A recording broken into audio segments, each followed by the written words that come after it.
Hi guys, this is Shamshubra, and in this video we are going to learn how to develop your first Spring MVC web application. So to make it as simple as possible, I have broken down this into a set of steps. We will go step by step. I will show you how to perform these steps, and during the explanation of the steps, I will also share certain details. I'll explain certain small things. So let's begin.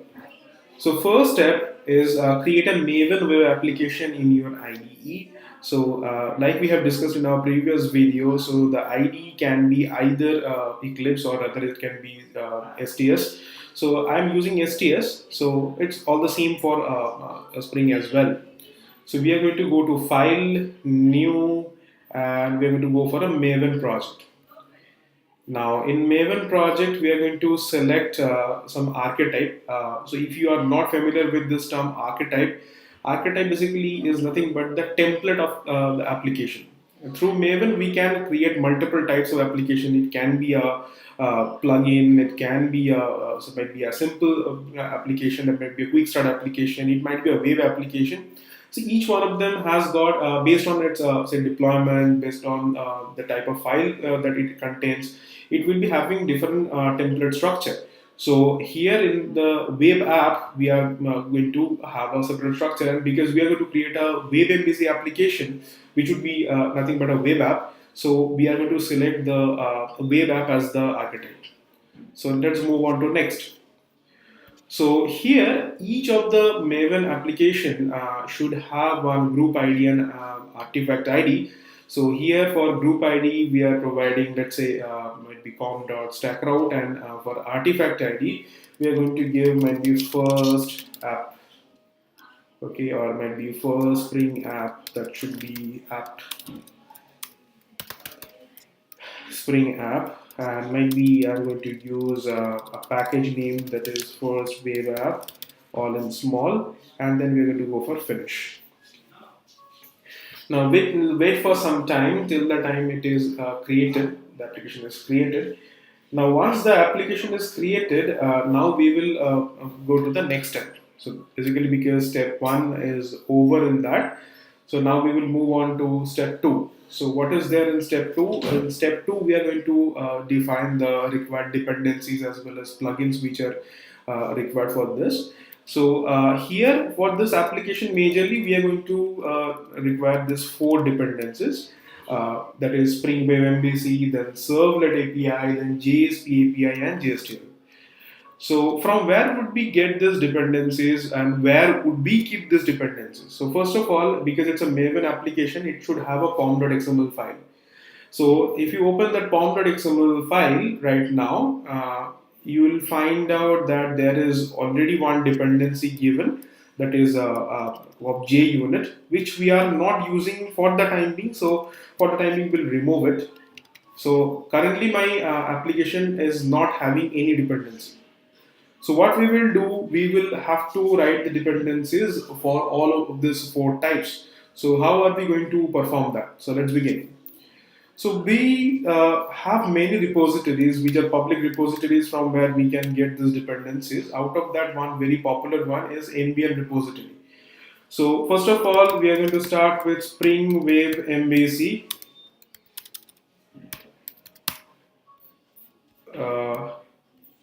So we are searching for Spring Web MVC, and here we have got it. So there are multiple versions that we have got. So let's say we are going to take the latest version for Spring 4. That's 4.3.11. So we are selecting that, and as you can see for various build management tools, it is having the formats already given for you, so that you can actually do copy paste, nothing else. You don't need to remember the structure. But remember one thing, for Maven, for giving any dependency, the structure is something like this. You have to give the dependency, then inside which we have to give the group ID, artifact ID, version, and optionally some of the cases we need to go may give scope. So this is for the first one, that is for Spring Web MVC. Similar to that, we would be giving for Java X.Servlet API, then JSP API and JSTL. So let's do those one by one. Yeah. So that's for Java Servlet API. We are selecting this. Yeah, so that Servlet API. Similar to that, we will have the JSP API.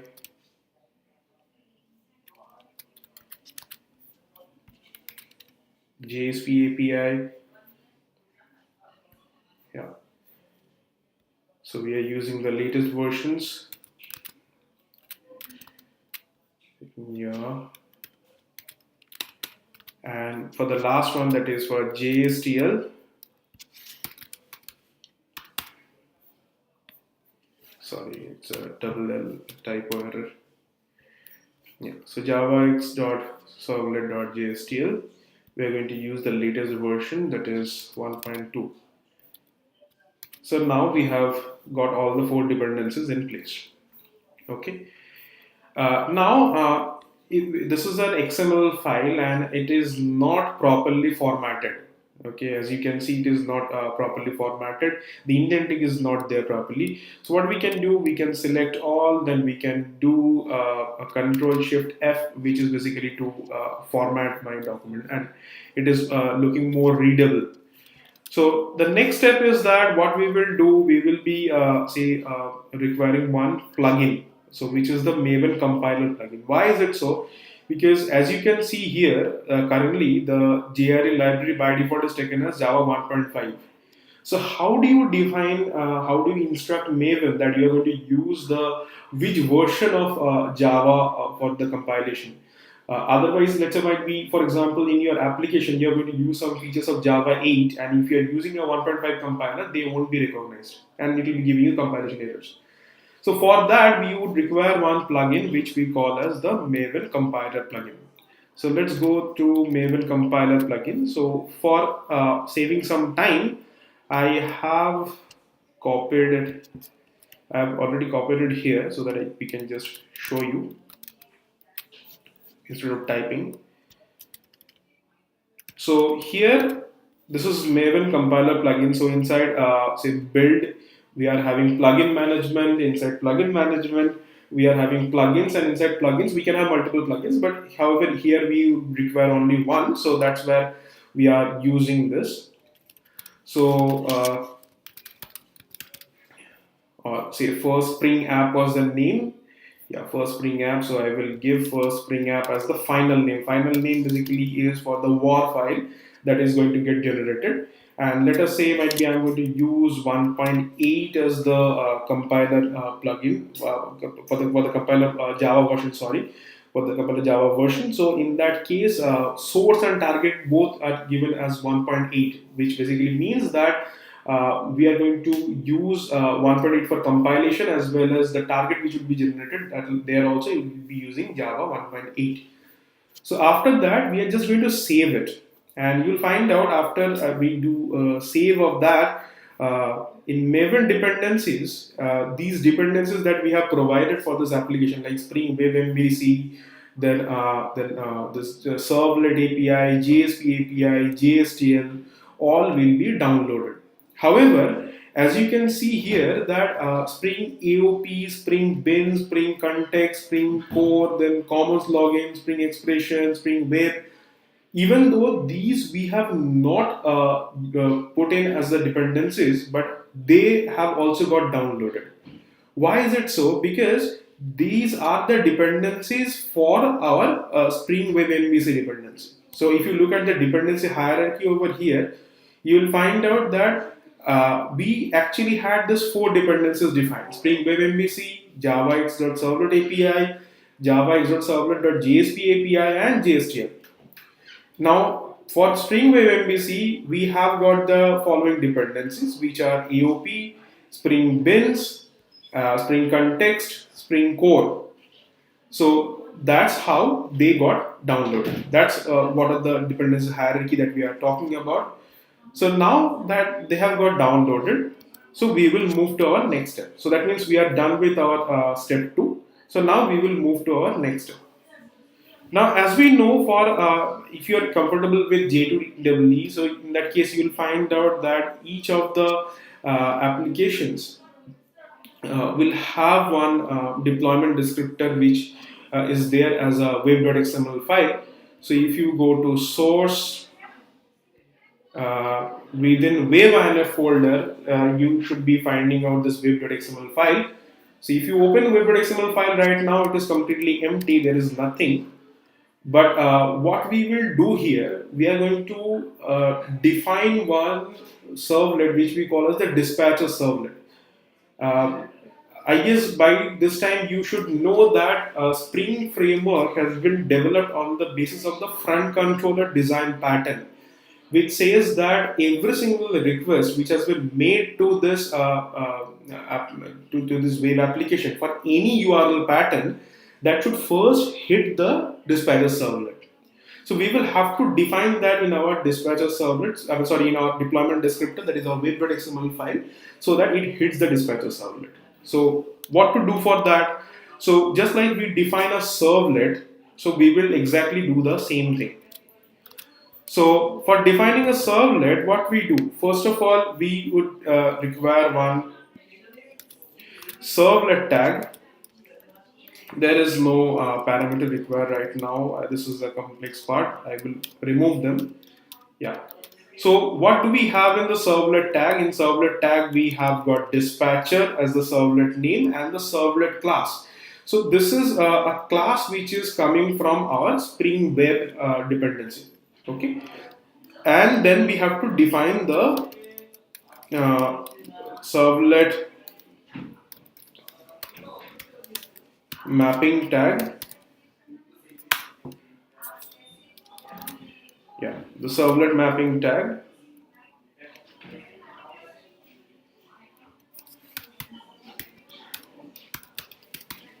Inside servlet mapping tag, we will have to define again the servlet name. So I'm just copying from here, and obviously the URL pattern. URL pattern, which is to be defined to be the default pattern, that is slash. So for any and all requests, it will go to dispatcher servlet. Now the next question is, where is our dispatcher servlet? Okay, sorry, there is a mistake that I have done. I have not closed the servlet tag prior to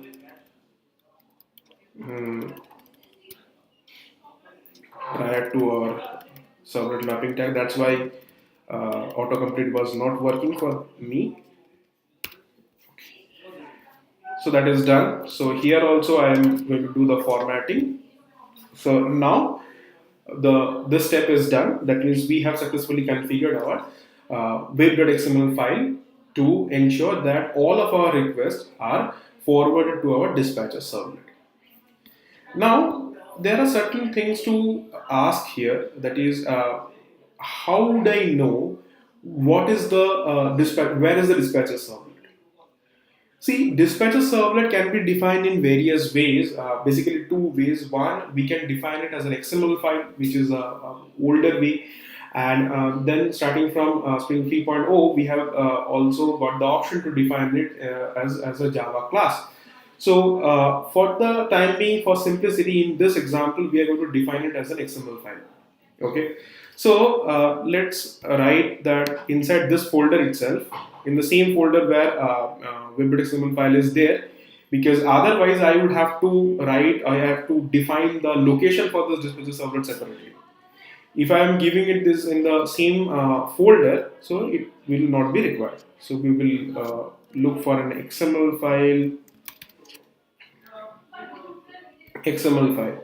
So inside the XML file, what should be the name of the XML file? Let us try to understand what is the name of the servlet that we have given here. This is a pattern that we better understand. If the name is dispatcher, so it should be dispatcher -servlet .xml file. So the idea is that if it is called, if the servlet name is given as might be dispatcher, so hence the file name should be dispatcher -servlet.xml. Similar to that, if the might be the servlet has been defined as Spring Dispatcher, so it should be defined as Spring hyphen dispatcher hyphen servlet dot XML. So basically the pattern is that it should be star hyphen servlet dot XML. This is how the naming convention for the dispatcher servlet should be there. So in a similar way, in our case, we have defined it in the same folder and the name of the file has been defined to be dispatcher-servlet because our servlet name in web.xml was called as dispatcher. Okay, so now what we are going to do, we are going to define this dispatcher servlet. So basically this dispatcher servlet will be containing several bins. So that is what we are going to define. Again, this time we are going to just copy and paste to save the time of timing. And after that, we are going to explain this. So what we have done here, so there is this bins tag that we have got, and there we are giving the namespaces. Each one of them are relating to one of the Spring dependencies. Like you have seen that we have got Spring bins, then we have got Spring context, then we have got Spring Web MVC. Okay, so we have got the schema locations also defined for that. Now here, what are defined? So the first line that you can see over here, it says context component scan with a base package. We will come to that after some time. And here we are saying that MVC is annotation driven. That means how we are going to find out the components of MVC. That is, for example, the Spring components. Basically, how we are going to find it. We are going to find it out with the help of annotations. We'll see what these annotations are all about and why is it required. And then the next part, which is this view resolver, will come to it after some time. Okay. So once we have defined this dispatcher servlet, then comes to the next step, which is adding a controller. That's the next step. So for adding a controller, what we are going to do? Okay. Let us first of all, we can actually create it inside this src main. Within that, we can create it. But however, in the Maven application, you should find out that some of the folder structure should be by default there. That is src main Java, src main resources, and src main test. So here we can see only src main resources is there as of now. So what we are going to do now, we'll go to properties of the application. Then we are going to go to Java build path, and then from there we are going to add this. We are going to add this to our build path. The moment we do this, what we will find out that src main Java is available for you. So inside which, what I will do, I will add one class which will act as my controller. So I'm defining a class. So what would be the package name? If you remember, at the beginning of creating of this application, we have given the name to be com.stackroute first Spring app. Okay, and might be I am going to create one more package, sub package called as controller, where all of the controllers will be there. So might be in this application there will be only one controller, so hence we are calling it as app controller. If there were multiple controllers, so you could have given a more relevant name to it. So let's go for finish. Let's go to that class. So this class, as it looks, it is nothing but a simple Java class. So what we are going to do here, we are going to annotate this class with @controller annotation. So this @controller annotation will define that this class is going to be treated as a controller. So over there, if you remember that we have got MVC annotation driven. So that is what we are doing here. We are using this annotation to make this class recognize as a controller class. So what next are we going to do? We are going to create one method which we call as the handler method. So basically we are going to define that for what URL which JSP or HTML file will be returned for you. So let's say I'm writing public void might be say hello. This is the first application, so I'm writing this method. So what it will do, not might be void, but rather let's say string. So return, okay, index. Okay, let's say index. And what am I giving? I'm putting in one more annotation here, which is called as request mapping with the URL, that is slash. That is, whenever someone would be opening the default URL for this application, it is going to return index. Now wait a second, what is this index all about? Okay, so this index, once your application, if you know the Spring architecture, so from the controller, it is going to return the name on the of the say view. Now, who is responsible for defining the full path of the view? So for that part, we are going to use the view resolver. So where is the view resolver defined? The view resolver is defined inside dispatcher servlet.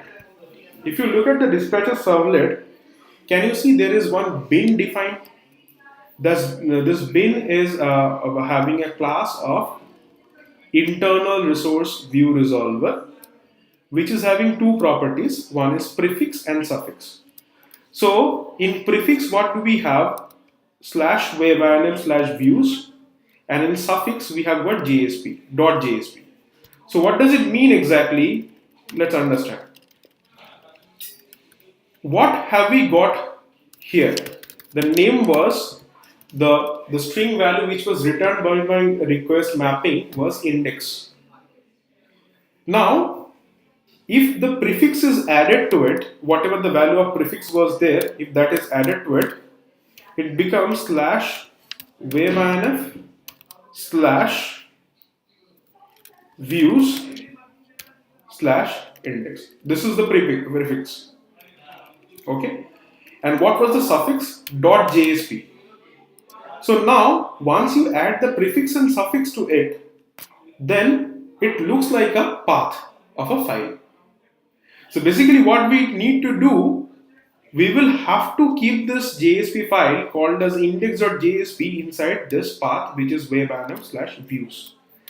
Now if you look at it, inside web there is no folder, so we can create a folder. Now there might be a question in your mind that is it mandatory to create this views folder? Can I create this with some other name? Is it possible that we can work without creating this folder also? Yes, absolutely, you can. But remember, whatever is the path you are generating through the help of view resolver, that path should be there, and in that path, that file, that view file must be present. Okay. So now what we are going to do, we are going to create one folder called as views. Okay, and I am going to, let's say I am going to move my index.jsp file inside web views folder. Now, if you know this, if you have a basic understanding of a J2EE application, if you put any file inside web folder, that cannot be directly accessed by its URL. So by pushing in this index.jsp, which was the only view file in my application inside web folder, we are ensuring that without Spring working in this application, we cannot go through to index.jsp file. Now let's go to index.jsp, and instead of hello world, I'm writing hi this is my first Spring Web Application. Okay, now after I'm done with it, so what we will do now next, we are going to run the application.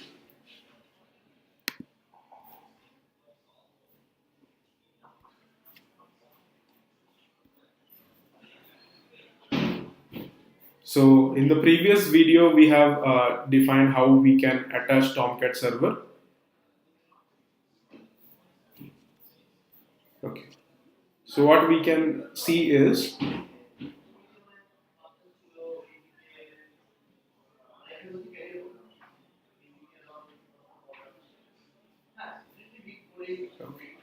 it is showing you no handler found. So let's see where the issue is.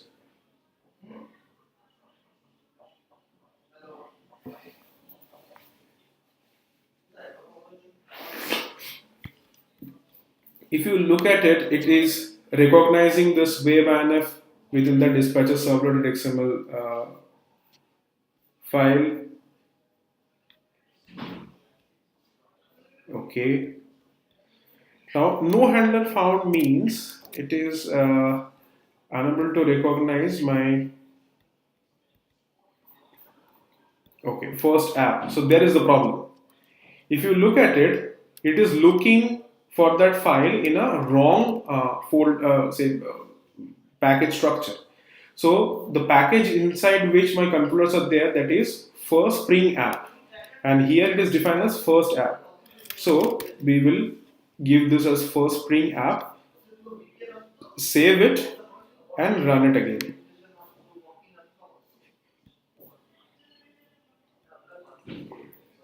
So we will now restart the server and see whether it is working or not.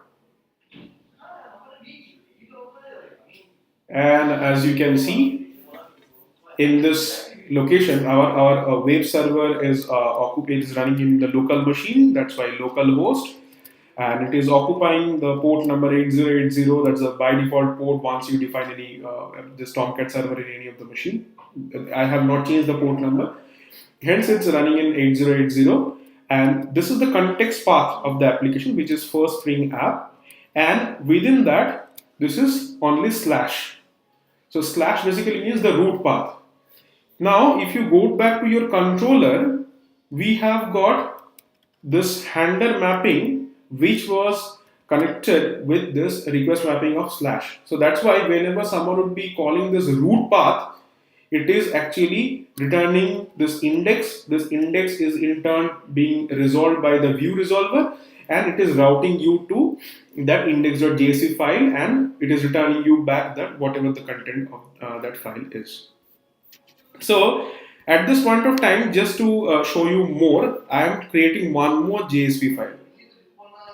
Okay, so one more JSP file I am creating. So this is might be I'm calling as the second file .jsp. Okay, just to define, and in this JSP, what we are writing, I'm writing might be h1. I'm writing this is second file. Okay, so what are we going to do here? I'm having one more handler method defined, second file, might be whatever the name of the method might be. So might be, let's say I'm say mapping it with the URL of slash second, and remember that you are using the proper case. So second file S and F was capital, so you are also giving the same. So now if I run the application again,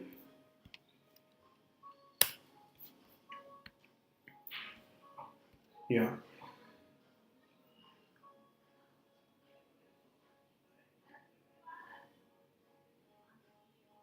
So by default, in the home location, that is in the root path, we are seeing the content of index.jsp.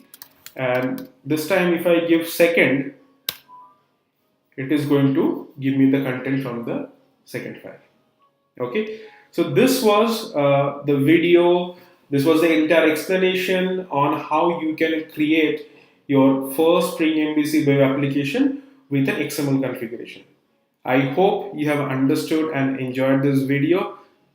Thanks for watching this session.